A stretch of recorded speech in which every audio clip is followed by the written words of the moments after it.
Hello guys, how are you today? Are you feeling very good? I hope so. Jadi di pembelajaran pertama kali sebelum kalian mengenal TOEFL, soal-soal di dalam TOEFL khususnya yaitu grammar. Dan dalam hal ini, di dalam soal TOEFL terdiri dari TOEFL Structure and Written Expression. Dan sebelum itu teman-teman wajib memahami tentang apa itu adverb, adjective,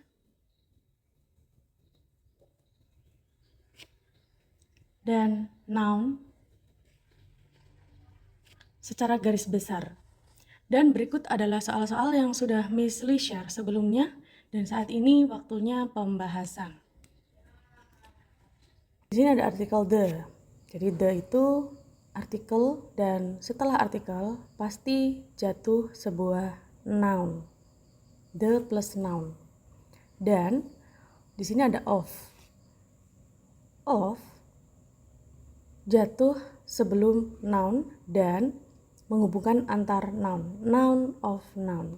Otomatis di sini pilihannya antara pilihan pertama, kedua, dan ketiga yang mana yang noun. Kalau importantly itu adalah adverb. Di sini ada li, dia menunjukkan adalah adverb, dan adverb itu jatuh sebelum verb. Importance itu adalah noun. Jadi biasanya kalau kalian menemukan kosakata yang diakhiri dengan ce, itu adalah bentukan dari sebuah kata benda. Untuk important itu adalah adjective. Jadi adjective itu jatuh sebelum noun. Karena dia mendeskripsikan noun dan adverb mendeskripsikan verb. Jawabannya yang paling tepat adalah importance yang pakai ce ya. The detective that the maid committed the robbery. Jadi, the detective itu adalah kata benda alias subjek di sini fungsinya, dan setelah subjek harusnya muncul sebuah kata kerja yaitu verb. Dan di sini ada that. That itu apa? That itu adalah penghubung antar kalimat atau disebut conjunction.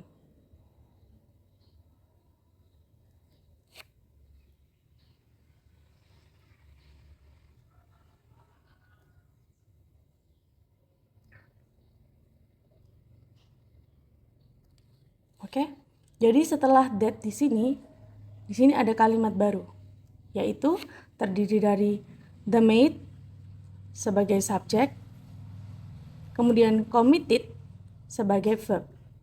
Nah, ini disebut kalimat karena terdiri dari subjek dan verb. Maka dari itu, sebelum conjunction harus ada subjek dan verb. Jadi antara pilihan ke-1, ke-2, dan ke-3, yang mana yang termasuk verb? Maka dari itu pilihan yang paling tepat adalah theorized. Untuk theoretic itu adalah adjective. Jadi dia jatuh sebelum noun. Theoretic habis gitu noun. Untuk theoretician itu adalah noun. Untuk nomor 3, di sini ada it is. It itu sebagai subjek. Is itu sebagai auxiliary verb atau kata kerja bantu. Jadi ini sudah termasuk kalimat. Tapi dia kurang lengkap karena setelah auxiliary verb biasanya muncul sebuah adjective. Contohnya I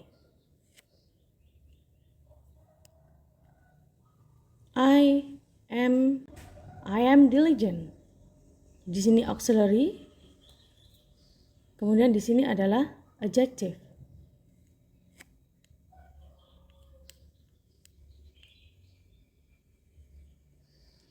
Auxiliary, kemudian jatuh adjective. Dan untuk pilihan antara pertama, kedua, dan ketiga, kita disuruh untuk memilih yang lebih tepat yaitu adjective. Convenience itu adalah noun.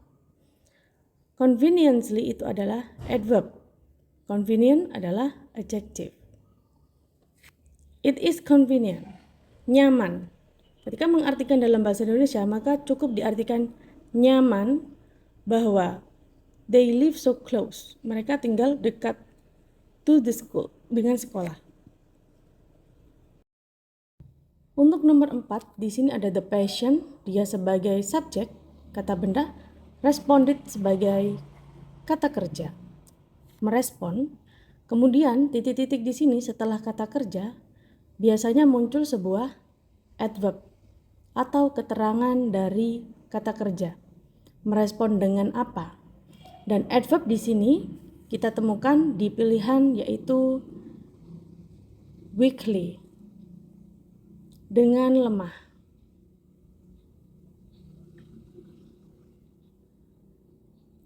Untuk weakness itu adalah noun, kata benda, kelemahan.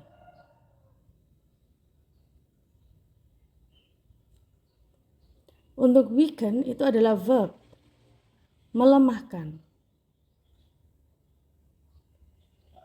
Maka kalau kita pilih weaken, verbnya akan double. Nomor 5, the psychologist itu adalah noun yang mana berperan sebagai subjek, explain itu adalah verb. Menjelaskan, the psychologist explained, verb bentuk kedua, his idea, on ini adalah preposition. Preposition itu sama dengan kata depan. Setelah kata depan atau preposition itu pasti dalam bentuk noun atau noun phrase. Disingkat ya, N atau NP. NP itu apa? NP itu adalah gabungan dari beberapa kata menjadi satu kata benda.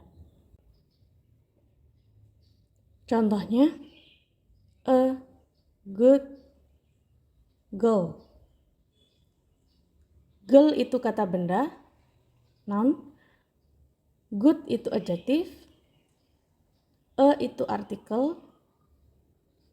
Maka tiga kata ini adalah gabungan beberapa kata menjadi satu kata benda, yaitu seorang gadis yang baik. Itu disebut noun phrase. Maka dari itu, setelah on di sini harusnya di sini adalah sebuah noun atau noun phrase. Kalau kita memilih socialize, itu adalah verb, kata kerja. Jadi tidak mungkin. Untuk society itu adalah noun. Akan tetapi interaction di sini juga noun. Noun plus noun itu tidak dibenarkan. Yang dibenarkan adalah noun of noun. Tapi di sini tidak ada of. Maka untuk pilihan yang kedua salah. Jadi seharusnya pilihannya adalah social. Social itu adalah sebuah adjektif. Adjektif jatuh sebelum noun. Kenapa sebelum noun? Karena adjektif itu fungsinya untuk mendeskripsikan kata benda. Jadi jawaban yang paling tepat adalah social. Social interaction. Social interaction, interaksi sosial. Social adalah adjektif. Pertanyaan selanjutnya, not everyone wants a job as a, ini adalah artikel. Setelah artikel, misli ulang-ulang lagi, plus noun. Jadi antara pilihan 1, 2, dan 3 kita harus memilih yang noun. Untuk mortal itu adalah noun. Mortally itu adalah adverb. Karena ada li. Untuk mortician itu juga noun. Jadi di sini kita dibuat dilema antara pilihan mortal dan mortician. Oleh karena itu kita harus paham dengan artinya. Yang dibutuhkan dari kalimat ini, wants a job. Menginginkan sebuah pekerjaan seperti seorang apa. Jadi itu berhubungan dengan kata benda orang. Noun, person. Antara mortal dan mortician, yang mana yang menunjukkan kata benda orang? Otomatis jawabannya adalah mortician. Kalau mortal itu artinya dalam bahasa Indonesia makhluk hidup. Jadi semua yang hidup di dunia itu disebut mortal. Kemudian untuk mortician itu adalah sebuah profesi. Profesi di mana pemilik pemakaman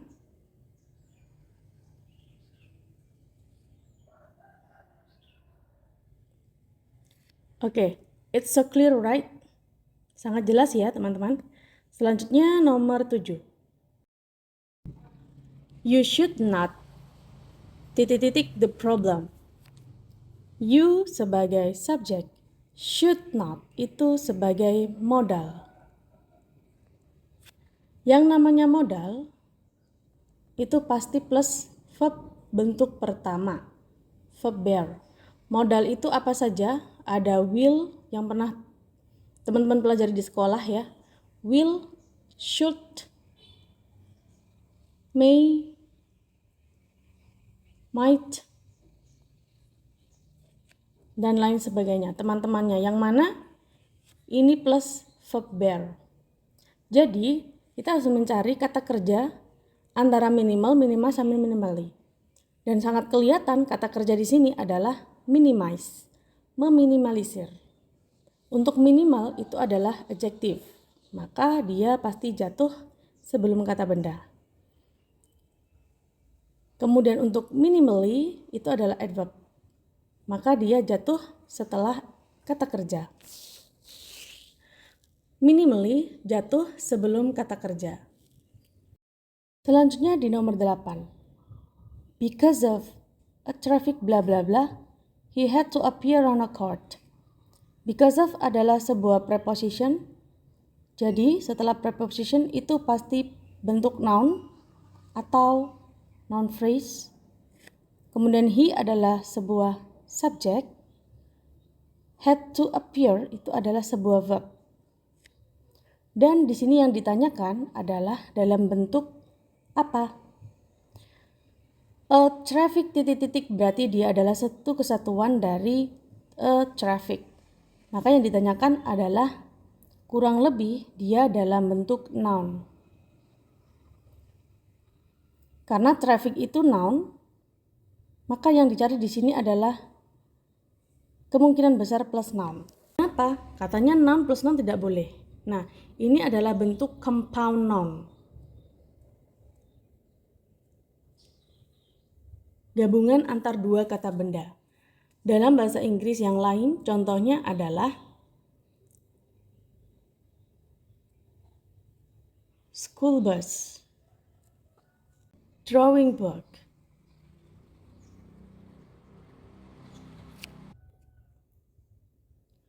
motorcycle.